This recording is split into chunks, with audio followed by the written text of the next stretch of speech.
भगवान, आपके इस महान तप की शोभा सुनकर हम यहाँ आपका अभिनंदन करने के लिए आए हैं। नरश्रेष्ठ, आप यहाँ पधारे, ये मेरे लिए बड़े सौभाग्य की बात है। आप साक्षात श्रीमान नारायण हैं, आप ही सनातन पुरुष हैं। फिर भी आप मेरा मान बढ़ाने मेरी कुटिया में पधारे, ये मेरा परम सौभाग्य है।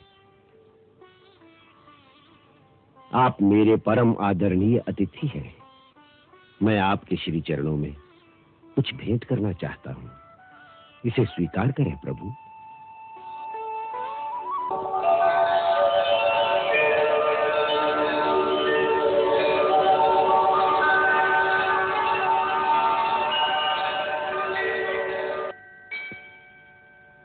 सौम्य, ये स्वयं विश्वकर्मा के हाथ का बनाया हुआ आभूषण है, जो अपने दिव्य रूप और तेज से प्रकाशित हो रहा है। इस धरती पर इसे धारण करने में केवल आप ही समर्थ हैं। आप इसे विधिपूर्वक ग्रहण करें। भगवान, क्षत्रिय के लिए दान लेना निंदनीय है। मैं ये भेंट कैसे स्वीकार कर सकता हूं? राम, राजा में इंद्र का अंश होता है। इस कारण आप इंद्र रूप में मुझे अपना भक्त समझकर यह आभूषण स्वीकार करें।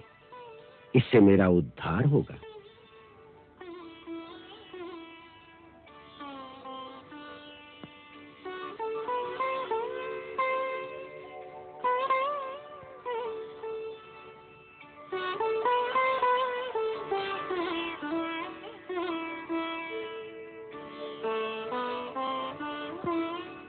ये आभूषण आपके वंश में आपके पुत्र पौत्रों की शोभा बढ़ाता रहेगा। मेरे पुत्र पौत्रों की? अवश्य। राम, लक्ष्मण को सुमंत्र ने जो दुर्वासा मुनि की भविष्यवाणी वाली बात सुनाई थी, वो सत्य है। तुम्हारे 2 पुत्र परम प्रतापी और महातेजस्वी होंगे।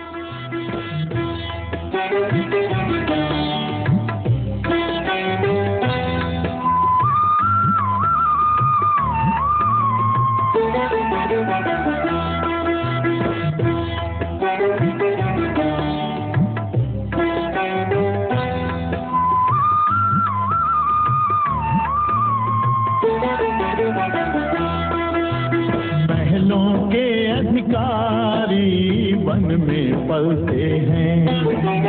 महलों के अधिकारी वन में पलते हैं। भाग्य में लिखे लेख, भाग्य में लिखे लेख न मिटते हैं न बदलते हैं। महलों के अधिकारी वन में पलते हैं। महलों के अधिकारी वन में पलते हैं।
जा रहे हो?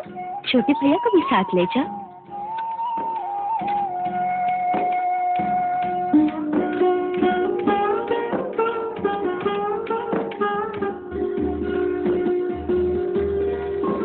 आओ दोनों मेरे पास आ जाओ।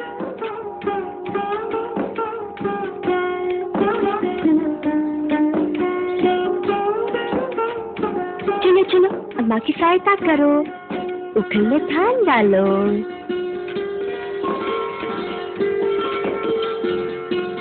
हाँ ऐसे, इस प्रकार उखल में धान कूटेंगे, फिर चावल निकलेंगे, खीर बनाएंगे। लवकुश तो लोग खीर खाएंगे ना? हाँ। अरे इतना नहीं, फिर माँ कैसे कूटेगी? हाँ बस थोड़ा थोड़ा। हाँ छोटे छोटे हाथ है ना तुम्हारे, फिर तुम कैसे करोगे? अब जाओ बेटा, जाओ हाथी के साथ जाकर खेलो।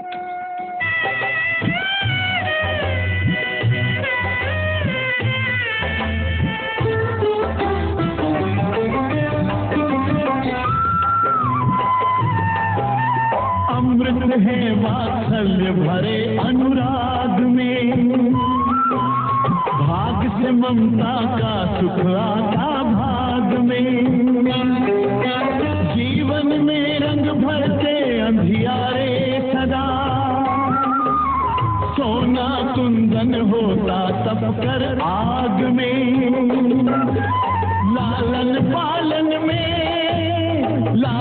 पालन में सिया के दिन रात निकलते हैं। महलों के अधिकारी वन में पलते हैं।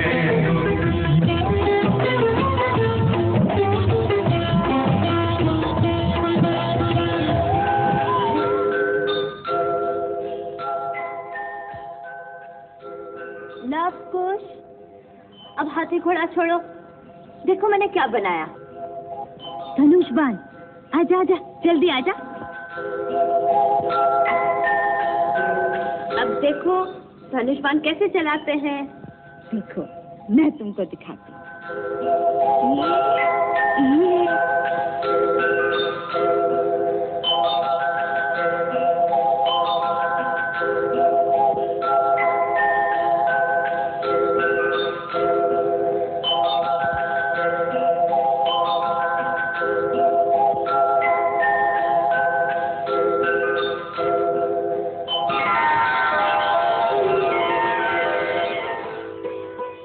खुश, धनुष सीधा पकड़ो, पहले बाण को निशाने की सीध पर रखो और डोरी अपने कान तक खींच कर रखो।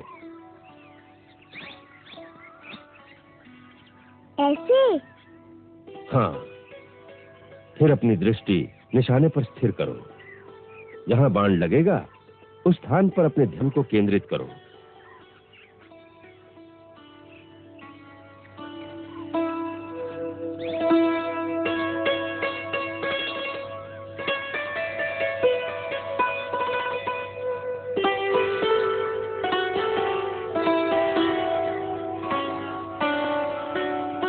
लव, तुम्हें क्या दिखाई दे रहा है? गुरुदेव, उस बांस से लटका हुआ आम। तुम अपने बाण से किसका निशाना कर रहे हो, बांस का या आम का? गुरुदेव, मैं उस धागे का निशाना करूंगा जिसके साथ आम लटका हुआ है। उसे काटने से आम नीचे गिरेगा।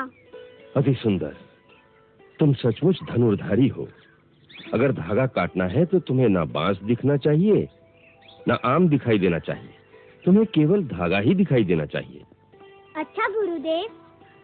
अब अपने अपने आम के धागों पर अपनी दृष्टि केंद्रित करो और जब तुम्हें कुछ न दिखाई दे, केवल धागा ही दिखाई दे, तभी अपने अपने बाण छोड़ना।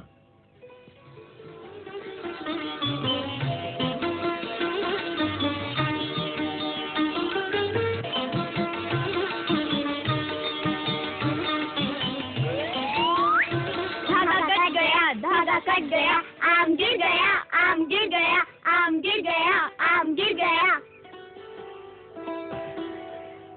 अति सुंदर, अति सुंदर। अब इसका निरंतर अभ्यास करने की आवश्यकता है। अभ्यास करने से गति आएगी। यदि निशाना साधने में हर बार इतना ही समय लगेगा तो युद्ध में कैसे काम चलेगा? इसके लिए निरंतर और कठिन अभ्यास की आवश्यकता है। तभी एक के पीछे एक बाण छोड़ने की गति तीव्र होगी। गुरुदेव, कितनी तीव्र गति होनी चाहिए गुरुदेव?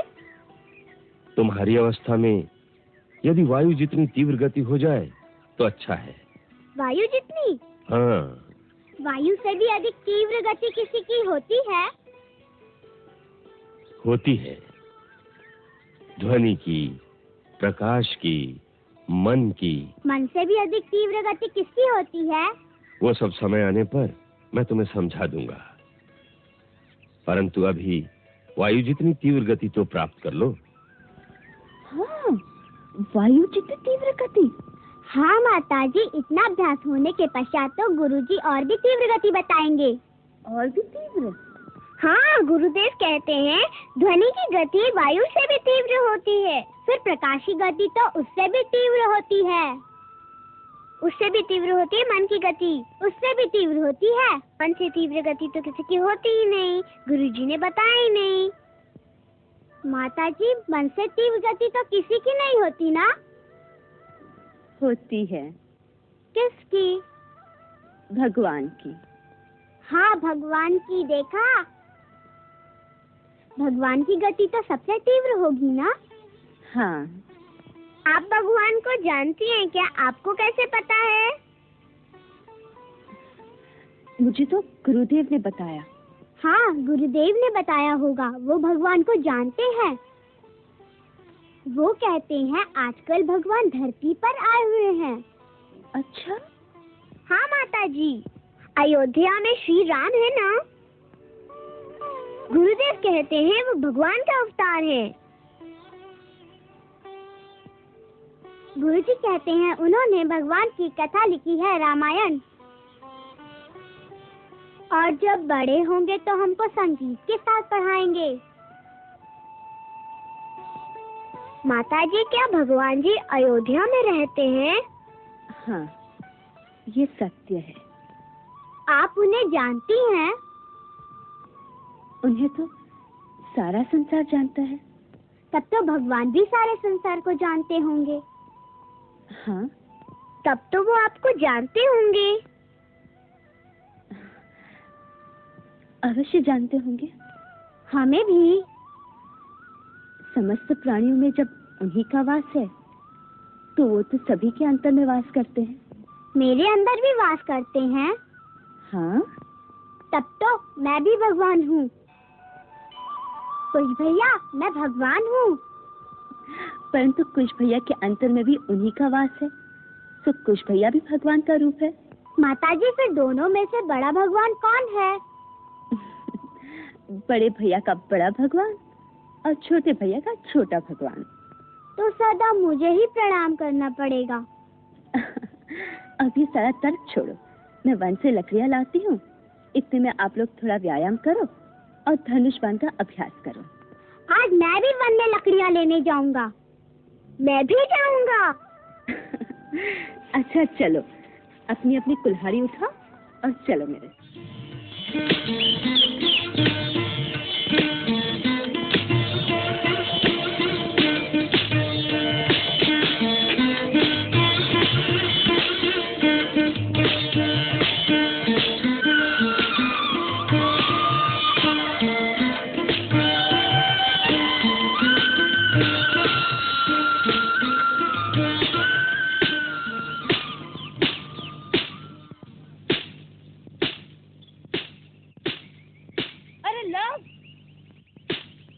ये क्या कर रहे हो?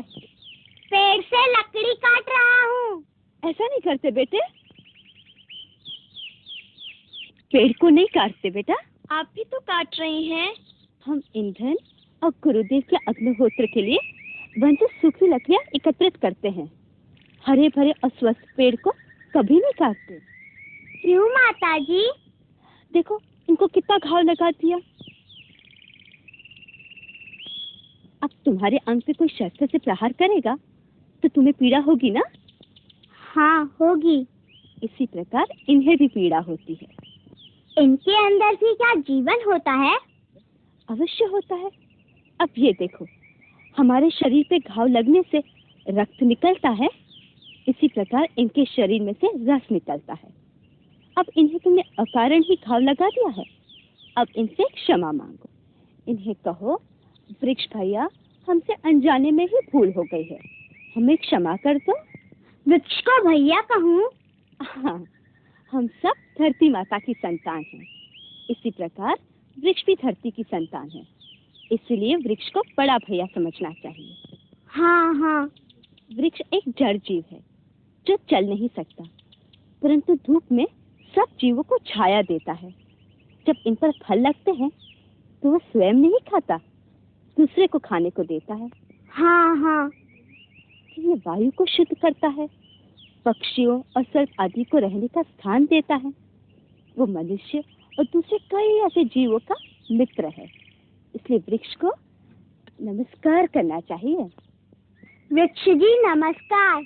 क्षमा तो मांगी नहीं, वो नमस्कार नहीं स्वीकार करेंगे। वृक्ष भैया, मुझसे भूल हो गई, मुझे क्षमा कर दो। माता जी देखो देखो, हाथ हिला हिला के कुछ कह रहा है। वो तुम्हें आशीर्वाद दे रहा है।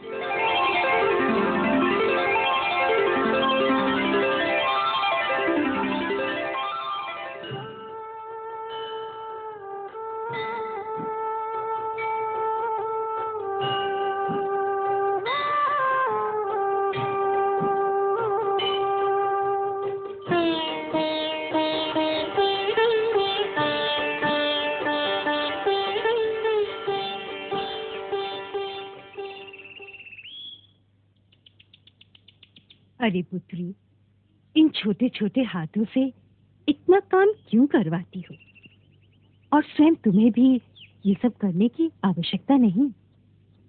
तुम लोगों की सेवा करने के लिए आश्रम में बहुत मुनि कुंवारियां हैं। माता, मैं क्षत्रानी हूँ, मुझे ब्राह्मण कन्याओं की सेवा करनी चाहिए, उनसे सेवा करानी नहीं चाहिए। उसी प्रकार जो भी क्षत्रिय पुत्र है, इनके शरीर में अभी से परिश्रम का अभ्यास डालना चाहिए।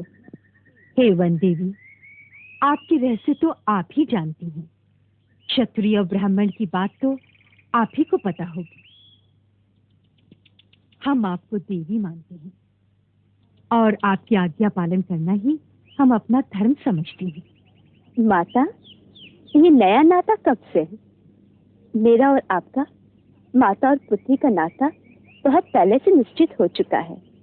उस नाते को ऐसे ही रहने दीजिए ना। वो नाता तो अमर है। उस नाते से भी तुम हमें अपना कुछ काम करने क्यों नहीं देती हो? उस नाते भी मुझे ही आपका काम करना चाहिए। वैसे भी गौतमी माँ, स्त्री की सच्ची शोभा तो तभी होती है जब एक स्त्री अपने घर का सारा कामकाज स्वयं अपने हाथों से करे, चाहे वो स्वयं देवी ही क्यों ना हो। तुमसे जीतना कठिन है पुत्री। अब जाओ, ये बेचारे लकड़ी उठाए थक गए होंगे और इनको भूख भी लगी होगी। नहीं नानी माँ, हम नहीं थकते, हमें भूख भी नहीं लगती। अच्छा, बड़े वीर हो ना।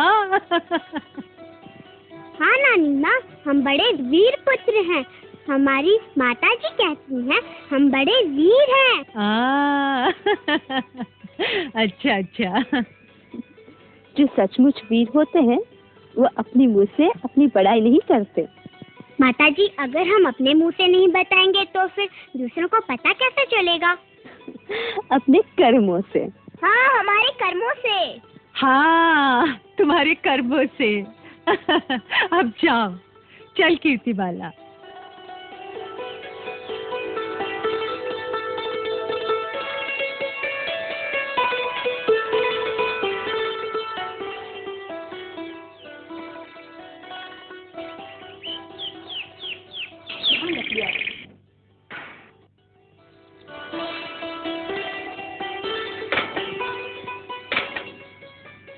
आ जाओ लवकुश। अच्छा, पहले नदी में जाके स्नान करना, फिर संध्या वंदना करना, अंत में गुरुजनों को प्रणाम करना।